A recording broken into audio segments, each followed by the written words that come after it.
Hi, everybody. This is Kat Banakis. I am the Manager for Client Engagement and Support at Grenzenbach Lear & Associates Analytics. Welcome to the DonorScape webinar, Bridging Patient Data. I am joined today by my colleague, Andrea Fox. Andrea? Yes. Hello, Kat. Hello. Glad to have you. Thank you so much for having me. Today we're going to be looking at the University of Missouri Health System as a case study in building a bridge database system for the Grateful Patient Program. I chose to highlight Andrea's work and her team over at the University of Missouri because they built their bridge in record time with very little apparent pain, and they're already having really great results from a rather modest population. And we're going to be stopping the webinar at key points to answer any questions that you might have. To submit a question to us, you'll want to hover your mouse over the green bar at the top of the screen or the side of the screen, depending on how you have it, until you have a question mark or a conversation bubble. And then send that to host, which is my colleague Catherine, who's sitting across the table from me, and she'll let us know when there are questions. If we can't get to any of your questions during the session, we'll be sending out a follow-up transcript with answers to any questions we don't get to, as well as a copy of today's PowerPoint and any other resource materials. So if you have questions at any point during the webinar, just as a matter of housekeeping, or are experiencing technical difficulties, please email my colleague Catherine at C as in cat, JULITZ@grenzglear.com, cjulitz@grenzglear.com, or you can call WebEx, our meeting provider, directly at 1-866-229-3239. That's 866-229-3239. So let's go ahead and get started here.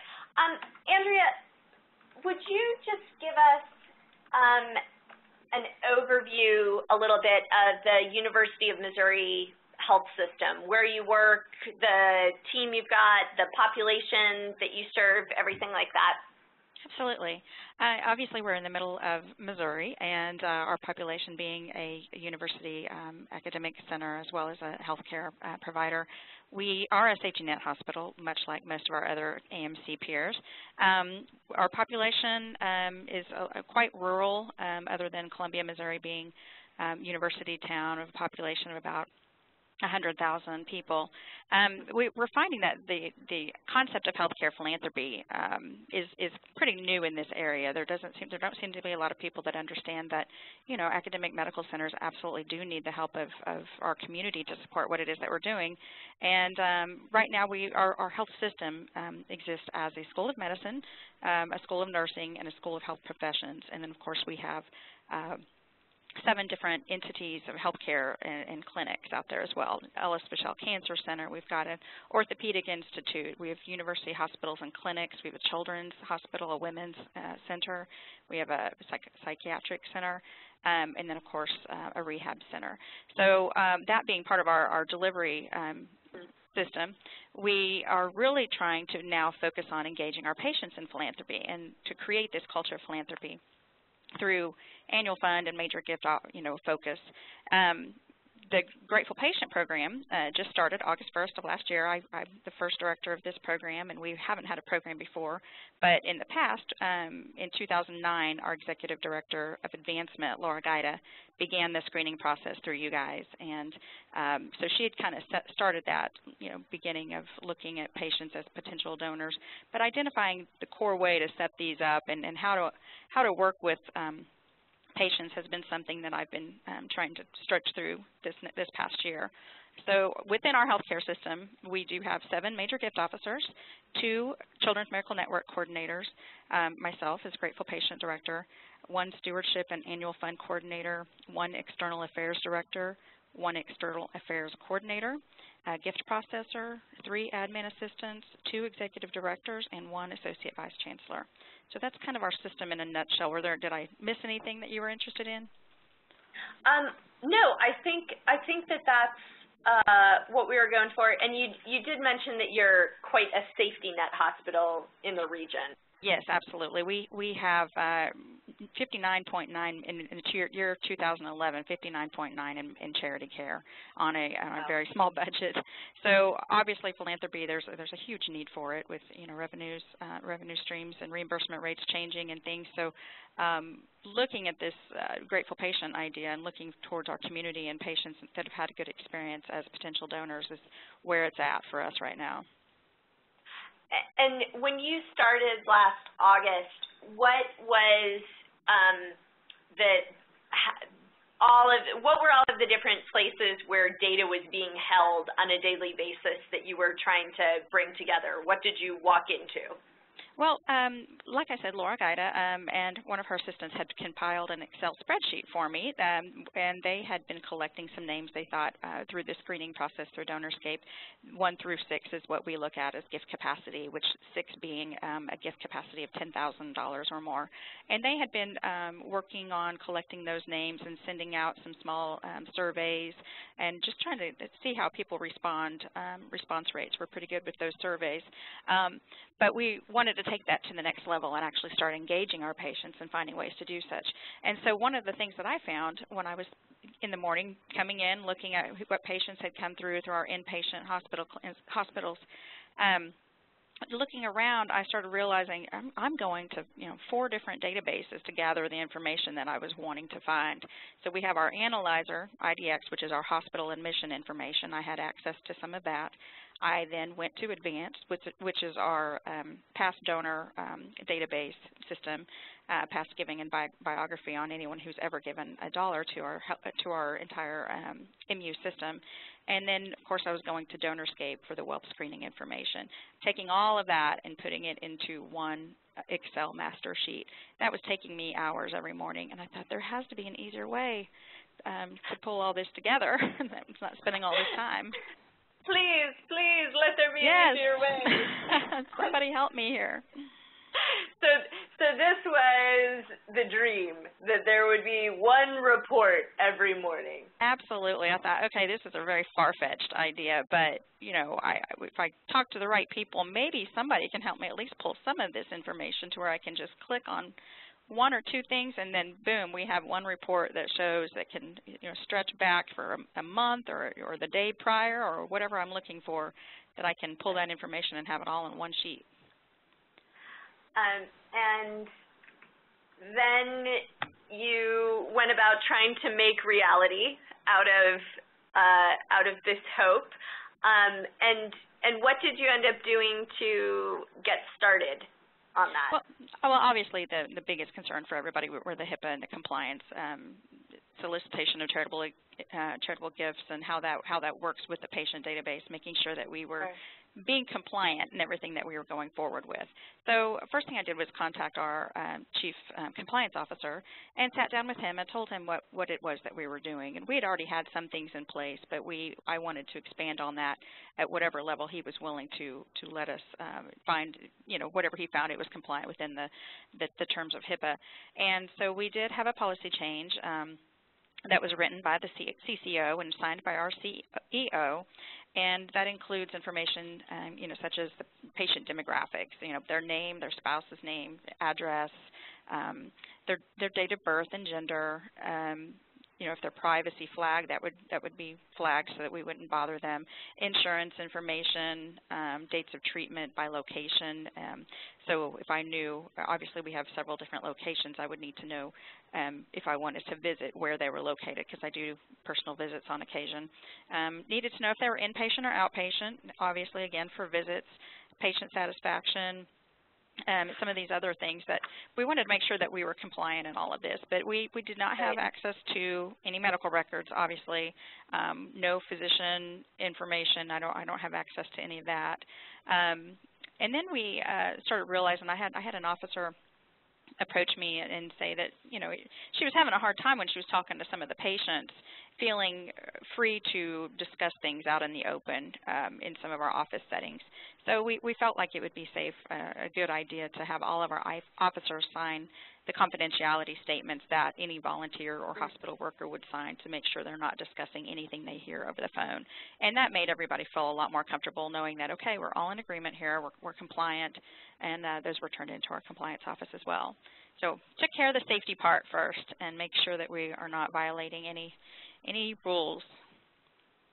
Which absolutely makes sense, both to get the formal compliance so that everyone's on board, but also so that everyone who's involved in it has a sense of security and what is appropriate, and that you're really honoring your patient's privacy. Absolutely. And it was a fairly elaborate team that you ended up having to pull together on this from all different parts of the university and hospital system. It really was. Can you walk us through the different folks here? Sure. Obviously, as I mentioned, all of those different databases have the folks that were in charge of putting those together, and I really didn't know at first, okay, who do I go to? And I just made sure I went to the right person that I knew had the knowledge and insight and the power, I guess you could say, to get this stuff done, the ability. And with our IDX hospital side of things, we, obviously worked with the CCO and the compliance.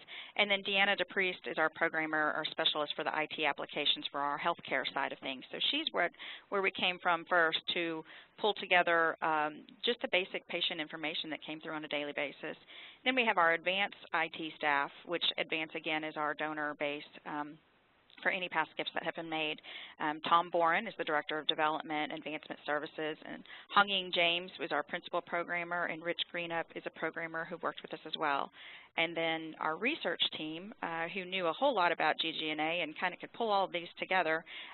Director of Development Research is Pam Smith, Senior Research Analyst Heidi Harmelink, and our Research Analyst David Moore.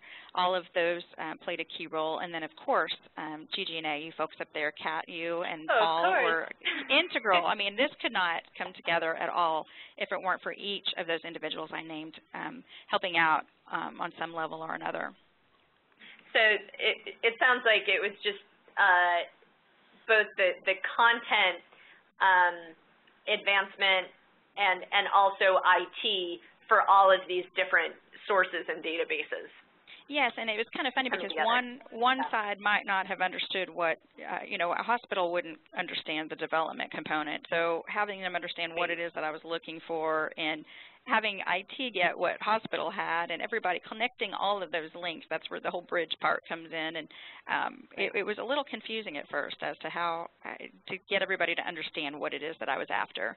But we had several meetings in the first couple of months and it took, there was one point that it all came together. I think you'll hit on in a minute.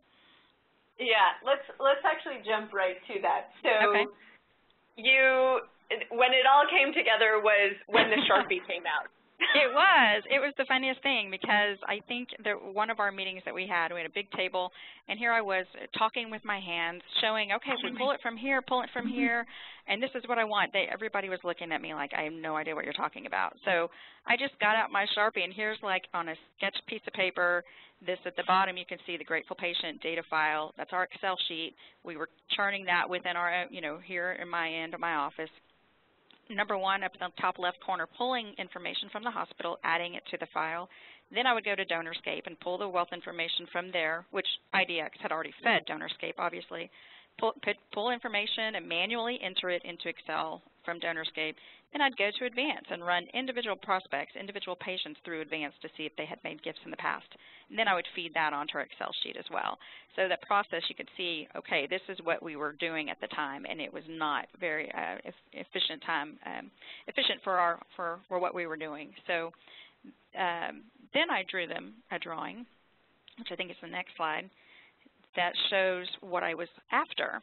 So what I was after was at that bottom, the Grateful Patient Program Full Information Report. So again, it starts at the top left. Hospital feeds DonorScape as it had already done. That portion never really changed. but how we fed it did. We'll explain that in a bit. And then from DonorScape, it would bounce. I would like it to grab the information from Advance, and if the patient matches to Advance, bounce it back up to DonorScape, to where I can just go in and daily pull from DonorScape and get all this information thrown into one sheet. So that was kind of the idea, as you called it, the dessert. Just having a one-step process, but I am not an IT person. So for me to go in and try to explain this to everybody was pretty funny. So it took the brains behind the IT and the techie side of things to get that done. And thanks for my wonderful team for being able to do that. And so once all the different component teams understood what part you wanted in the final report, then the coding and the technology could happen, but it really took understanding, well, what is it that you want from my part of it? I think so, yeah. What do you want, Andrea? What is it that you're pulling us all together for? We want to do this for you. Just tell us what you need. Well, that was the surprising part of it. It's like, you know, anybody can come up with a project to do, but to get people kind of excited about doing something new, I was a little worried about. But, you know, everybody was so on board, and they thought, well, this will be interesting to see if we can create this for you. And I mean to tell you, I have had the best luck with this group of people, and they just all have been working together to create something that's fantastic. So I'm very appreciative to them. That's great. And the actual coding is not that different from your initial Sharpie drawing. So a little neater, maybe. Well, you know, maybe. But from what I understand, the way it actually ended up being coded is that you upload your records at the end of the workday. The hospital registration files go in CSV format to a secure FTP, a file transfer point, which is, it's sort of like a hallway where files can be dropped off and picked up in a secure way. So the hospital registration intake goes to the secure FTP. DonorScape picks it up later that night and runs the hospital file through DonorScape. The next morning, early, Advance, your donor management system, picks up the DonorScape export file and then parses it into 3 categories. So the records that come from DonorScape that were the previous day admits to the hospital are either matched records in advance, so they're known prospects, in which case it updates in advance their alternate ID, or they are unmatched, and then those that are unmatched, if they have a gift capacity rating of 1 through 6, they are given an advance ID and entered into advance. If they're unmatched but given a DonorScape rating of 7 through 9, 7 and 8 being fairly modest, 9 being unable to rate, they just are left alone. But then those that have, and this is all happening all at the same time, very early in the morning, those that are either matched in advance or a DonorScape rating 1 through 6 and then entered into advance, then have the advance ID and available advance information field updated into the DonorScape account, so that when you pull your final report, when you come in, it is capturing advance matches and those that have a DonorScape rating 1 to 6. Exactly. Which I think is incredibly cool. And let's actually look at what your report looks like when you pull it in the morning. Yeah, this is really the exciting part, and this is where our research team, Pam Smith and Heidi and David, they really helped with this initial mapping. So anyone that uses GG&A DonorScape is familiar with this full report, or the prospect details. And what we did, I think it's the second page there. Okay, yeah, see the data source on that 4th page. IDX, that's where from our hospital, is coded in red. blue is our advanced system, and then green is GG&A. And then we do have some fields that are going to be added down the road. So did you want to go through this so we can talk about each of the different components? Yeah, let's just look a little bit about how it all comes together. So you're pulling the name and the date of birth, and anything else in red is the hospital data. Yeah, and I will say, I think that the team would agree, this was probably the most complicated part of the whole process, is finding out, okay, so some of your data fields are solid, are in there, we're not changing them. And then it's the constituent codes that are the client-defined fields that we can add and put whatever we want on there. So, 1 through 20. Those are ones that you guys allow people to add whatever it is they're looking for. So we thought, well, there are a lot of fields. We don't want to use up just the constituent codes. So maybe we can kind of re-identify within our own realm what those are going to be, because I think a lot of this report reflected that they were alumni and not patients. So that was kind of a fun way to do this mapping, and I had a lot of help from our research team putting this together, and it was pretty tricky. I will say this was the hardest part. But once we had this all lined up, go ahead. The titles are hard-coded, right? Like graduation date and campus site, those are the non-negotiable headers. Exactly. But I love how you were creative in the translation. So yeah. I like graduation date. So it's kind of morbid, but under school, because this is not a school, it's hospitals. Graduation date, well, that if they died while they were in the hospital, we would obviously want to know that information. So graduation from life, I figured that's a good death date to put, graduation date. Yes, and which college campus they're on, or the facility. Room and bed. Yeah, room and bed, wherever they're located, absolutely. So we were kind of creative in that school area, but we were able to utilize those hard-coded fields rather than use our client-identified ones. So starting up at the prospect, obviously this is basic information that mostly comes, this is what I used to pull. Everything in green is what I used to receive, and I thought, well, let's just try to fill in all these fields so I can have all this information at once. So in green, that's what I was pulling before. And then under home address, obviously, that's information that would come from hospital and feed into you guys, GG&A. And then the gift information, this was a really exciting portion to pull in. So down there in the blue on that first page, total giving dollars. I mean, can you imagine you're wanting to see, you're pulling up these patients and you're like, wow, I can look at one sheet and see, has this person ever given to us? If so, how much? What are the total numbers of gifts that they've given? What's their largest gift amount and the largest gift date? And then, of course, their most recent gift amount.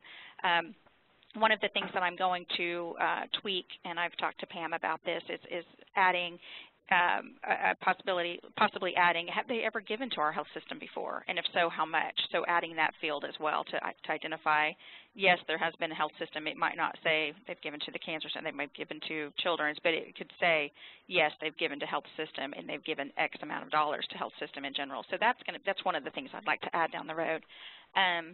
And then obviously, if they are already matched to Advance, and Advance is feeding back information, the spouse, first name, ID, that their spouse's ID number in our Advance system, and business information. That's been very handy too. I was kind of surprised.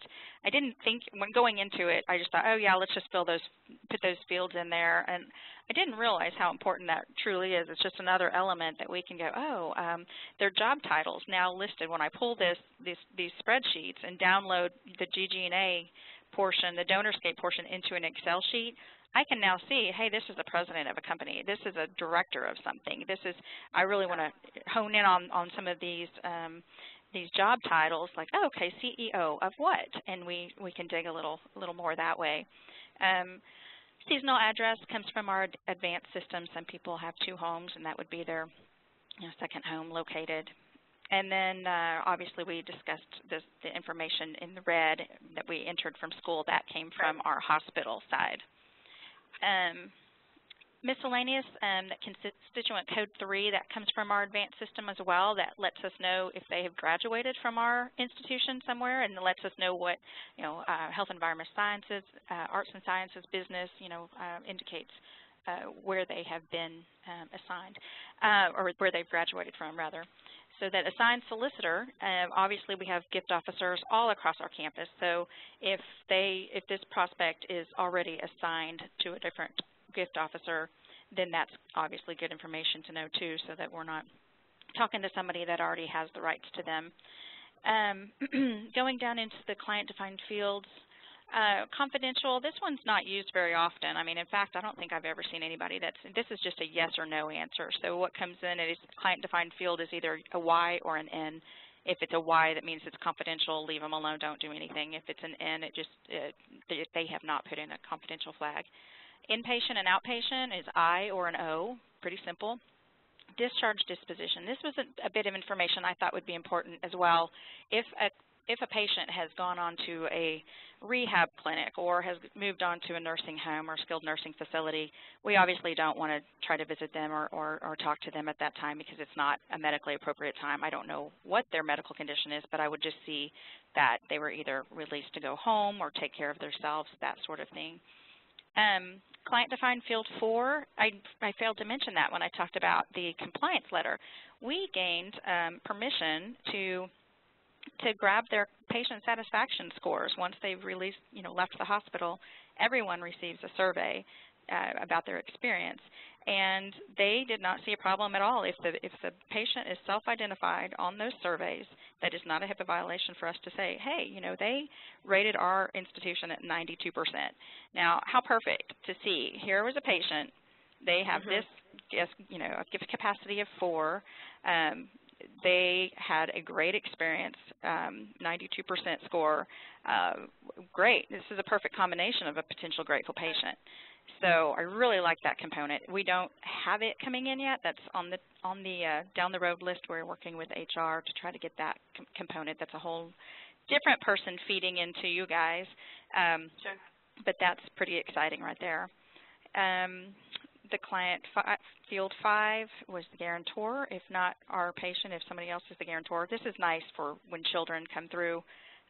If it says somebody else's name on that, it makes me look at that date of birth a little more closely. We obviously don't want to send mailings to children. That would be weird. And then client field 6, patient relationship, so if it's a mother, father, a spouse, that kind of thing. Advance ID number is added on there, which makes it very easy to go back and search advance. If we find out they are donors, I can get back in advance if I desire to find out a little bit about what their past giving was to, and just click that number in there. Just to clarify on that, Andrea, when the patient information is coming in, if they're not already in your donor management system for the university, if it's a patient with a gift capacity rating 1 through 6, they're given an advance ID, right? And they're exactly. So then they become part of the donor management system and get an advance ID in this field. Right, and that is so wonderful. I mean, that was something we toyed around with for a little while. I know Tom was a little like, oh, I don't know if we want to add people that we haven't had no relationship with and know but that they haven't given money to take up too much space in our management system there. But he was very gracious in allowing us to go ahead and do this because where that came from is a lot of our officers, part of being in development is tracking the number of contacts you've had and substance visits and such. Well, if you can't report who you've visited with, if you visit a patient that I've referred, if you can't go into your data management system and report that, then what's the point of them meeting with them? So. Sure. We needed to have these patients added. Now, they're not added as patients. No one knows they're patients that are being added. So, our whole our whole development system can get in the advanced database. So they're entered as a friend. We have many different friends from the community and such. So they are ID'd as a friend, and then we can pull it, our team can pull it, information if I want just the patients that have been uploaded. They have their own way of doing that no one else knows that, hey, that person was entered as a friend, but they were a patient. So we want to keep that very private. Yeah, and the officers really appreciate that. They're like, okay, good. So if I actually go talk to this person, they're already in advance. I don't have to worry about, making a new contact report or a new entity in our management system. So, and then the geotype, that's just kind of the county, which that's it's not as important in our area, but most of we do service 25 counties in mid-Missouri, but huge geography. Yeah, it really is. We've got this, other than Kansas City and St. Louis, just to the east and west of us, 2 hours each way. We cover a good majority of the state of Missouri. Number 9 is really, I was so glad to get this one filled in. I didn't know that we would be able to do this, but Deanna somehow figured out how to put in there the number of visits they've had. So that is a key indicator towards affinity. Obviously, if someone has been to your institution over and over, they're going to feel more like they're a little more invested in who we are, feel more like they're more part of our family. If it's one visit, you might not think, okay, they just had a checkup or whatever. I don't know what they had, but it's just a one visit. And if they've been in and over again, they've obviously had some sort of affinity to us. So I like looking at that number as well. Email is something new we've added. I'm hoping down the road to have a lot of emails collected. We don't collect them from all of our patients upon registration, but I think they're leaning towards doing that a little more. That way we can maybe do email blasts to our past patients and do solicitations that way, or appeals. And then birth year was something that I added on top of birth date, because sometimes those fields that are hard entered, you would know more about this, Kat. I think you and I actually worked on that together. Pulling, I sometimes wonder if we want to do a planned giving mailing, which is 55 and older, just to pull a list off of based on birth date or birth year. That sure makes it easier right there. Sure. 19, caregiver recognition. So again, if a patient is telling one of us, I just love Dr. Jones, he was the best thing ever, we can enter that information on there and kind of know who they are recognizing. And this is information they share with us, so there's no HIPAA violation at all. They are just saying, I want to recognize so-and-so, and that's what that field would be put in there. And then 20 is essential, and that was something we had from the beginning, is the date of the last admission, so that I know, okay, so this person just was admitted 2 weeks ago. We want to give them some time to get home and get situated before we send out any mailings or try to contact them. So this has just been wonderful, the amount of information that we are able to pull on one sheet this way, and saves me a lot of time every time I want to do a mailing. I can just download it from you guys and have all the information I want right there. That is so fantastic. And I'm just so impressed that you're able to pull that all together. And it's been an evolving process, right? Because you knew some of the fields, and then adding in email, adding in birth year, different things you've added on over time. Right. We had just kind of the initial, and then we kind of just add. And I would always kind of feel bad to contact anybody again and go, hey guys, can we didn't think about this. And the first thing, we didn't think about gender until just about 2 months ago. And then when we were wanting to do mailings with salutations, some of the names. Yeah, you don't want to say Mr. Terry when it's Mrs. Terry Jones, Sure. So that was something we'd have to go dig around through hospital information and find out what their gender was. But Deanna, just no problem. I'll have it on the next batch. It'll be sent out through the next batch. And just having these team players kind of willing to go, yeah, we can tweak that, no big deal. And I think Paul Mateo there was probably sick to death of me emailing him going, okay, Paul, how does this work? Because like I said, I'm not a techie person in the very least. I'm tech challenged, but I have some good buddies that know what they're doing with the technology side of things. So it's been such a fun project. So what are sort of your next things to get through, because it is a living and evolving project?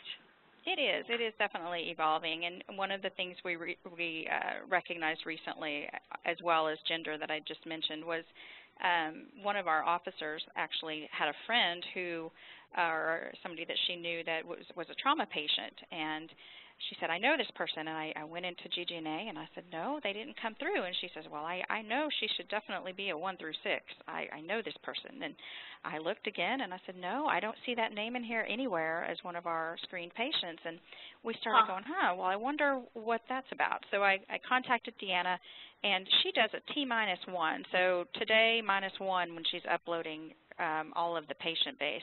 So what Deanna figured, she said, okay, let's do a T-2 because trauma patients, surprisingly, they are given an ID number when they come into the hospital that has already been processed. So, you know, if a trauma occurs, these people might not have identification. We might not know who they are when they first come in.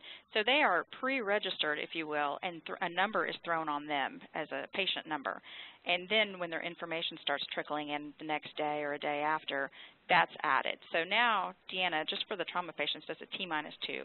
I don't know if they're trauma patients or if they're something else, but it comes in the day, 2 days later to me. So that was really neat because, you know, traumas, we're the only level 1 trauma hospital in mid-Missouri. So that's you know, a good opportunity for prospects. You know, you don't choose where you're going. Yeah. So that was something we've tweaked. And then one of the problems I'm running into now is kind of deduping the repeat admissions. So if I want to send a letter to every patient that's come in this past month, I want to be able to make sure that they were not sent something the month prior. And so one way to do that, obviously, is to pull the list from our advanced management system so they can see, oh, wait, these people have already received this appeal. You want to exclude them from your next one. So rather than just coming off of the information that comes from GG, from DonorScape. Does that make sense? We were, you know, pulling DonorScape, and I don't want to send somebody the same thing twice in 2 different months. So that's something we're working on with with our advanced research team and IT team as well to make sure that we're not duplicating those appeals. It gets kind of a little complicated, obviously, trying to just keep track and making sure you got your ducks in a row there. Yeah, especially when you're dealing with thousands and thousands of people for mailing lists, of keeping track how you're categorizing them and everything like that. Absolutely, and that was one of the things that we found. You know, on this slide I mentioned that we added our outpatients. Now, everything that we did from August on has only been inpatients. So we might only receive, you know, on average, I think our average was about 70 patients a month that screened 1 through 6 that we might be soliciting that way. And whenever we were a little worried because we heard that our outpatient services were about 6 times the number of patients, and sure enough, it was. We've got that many more patients now that we added the outpatient list in February, and that's been really fun and kind of actually overwhelming because I'm like, oh my gosh, what do I do with all these people? But it's been pretty neat what we've done. So many grateful prospects. It's an embarrassment of riches. Yeah, now how to meet with them and get some money coming in, right? September, obviously, go ahead. No, I was going to say, but you actually have started attending to that in sort of a mass setting. And if we go back through this, you got there in August, you started thinking about it in September, it launched in December, and then take us through what happened just so far in 2012. Okay. Again, you know, added the outpatients in February, which, whoa, we had so many people coming through, and I've really kind of started the assigning process, if you will. Like if I find a prospect that I think is just a key person that one of our officers should meet with, I kind of hand them one of these prospect detail pages and say, okay, this is what I know. This is a lot of information here on one sheet. Go for it. You know, go see if you can set up a coffee meeting or something. So that was just a normal kind of handoff that way. But then we updated our mailing list with, for example, if we used our Ellis Fischel Cancer Center, any patients that had ever come through there, we were able to update our mailing list and enhance that so everybody's receiving our publications. We have held, I mentioned Ellis Fischel because we are expanding that institution and growing. We've got a new patient tower going up right now, and that's something that we're trying to raise funds for. So we've put together patient patient information forums, if you will. So we invited them to come attend these patient forums, and we have some snacks for them, and we have our key cancer doctor come in and speak to everybody. We have the interim director for our facility come in and talk about the changes that are happening with our facilities. And then I talk about patient programs, volunteer opportunities, and obviously giving potential opportunities, naming opportunities as well. And those have been, the attendance hasn't been huge, but those who have shown up, and obviously these are people who are 1 through 6 that are showing up, those who have attended these forums the last 3 months have been great prospects. We've actually, one of them has joined our advisory board for our cancer center. We've got one that's signing up to be a volunteer. We're just engaging, and I'm finding that people really respond to opportunities of engagement. They want to be involved, just talking to them first and getting them, building that relationship, and this has been a great way to do that.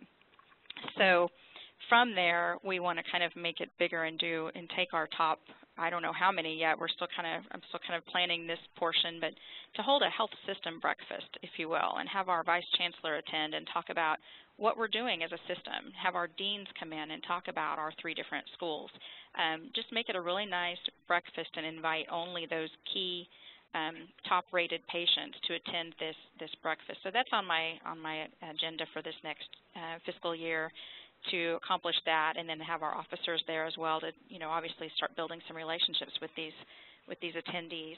So it's been really fun. I think that you say it went fast, 4 months to put this together, and when you're in the thick of it, you're like, oh, we have to have another meeting. We have to have another meeting. So those 4 months, we had a lot of meetings, a lot of emails, a lot of discussions, and I felt like, oh, this is taking so long. But looking back, I guess 4 months isn't so bad. Not at all. Well, Andrea, I just want to thank you so much for our time together today and for sharing your story. You had said before that you would be open to people contacting you for follow-up. So absolutely. Here is Andrea's contact information here. Paul and I here at GGNA are happy, of course, to discuss the technical side of bringing this together for anybody who might be interested in creating a bridge in-house. And as I said at the beginning, we'll be sending a follow-up of today's presentation, as well as any questions that you think of and want to submit either to Andrea or I later today. I'm at support@DonorScape.com or kvanakis@grensclear.com, and Andrea is foxand@health.missouri.edu. So if anything comes to you, please do let us know. Andrea, thank you so much for your generosity of story and spirit, and congratulations to your whole team for building this exciting new process, and we're just really hopeful for what it's going to bring in grateful patients in the years ahead. Well, thank you so much. And it's one of the things you had asked previously what the key component was, and you hit the nail on the head just now, and it's the team. I had a fantastic team. I found the right people who were willing to work with me and who knew what they were doing, and none of this would have happened if it weren't for each of those folks that I mentioned. And I think that's, if anybody's wanting to build this bridge in their own system, you definitely have to find the right people who are the ones that have that authority to put these in place. So I just, I recommend going to the right people and just kind of getting them excited about what it is that you're trying to do. So I'm very thankful. And it is exciting work. I mean, creating healthcare for people it's great work. It really is. That's why we're here. Thanks, Andrea. That's right. Thank you so much. Have a great day, everybody. Bye-bye.